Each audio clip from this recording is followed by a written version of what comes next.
Hello everyone, তোমাদের কি lunch হয়ে গেল? আমাদের কিন্তু আজকে এখনও হয়নি। এই একটু আগেই অফিস থেকে এলাম। আজ তো রবিকর্মা ছিল, বিশ্বকর্মা পুজোর।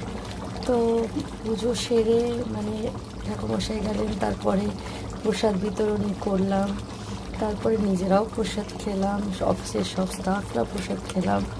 তারপরে আমার কিছু রিলেটিভসও এসেছিলো, তারা সবাই মিলে প্রসাদ খেয়ে গল্প গুজব করতে করতে অনেকটাই লেট হয়ে গেল। তো সকালবেলা তো অনেক ভোরে উঠেছিলাম, উঠে পরে আলু ঝিঙে পোস্ত, ডাল আর ভাতটা করে দিয়েছিলাম। আর এখন এসে পরে একটু চিকেন করে নিচ্ছি। এই দেখো, লেগ পিস। তো চিকেনটাও প্রায় হয়ে এসছে। তবে আজকে আমাদের খেতে অনেকটাই লেট হয়ে যাবে, লাঞ্চটা করতে।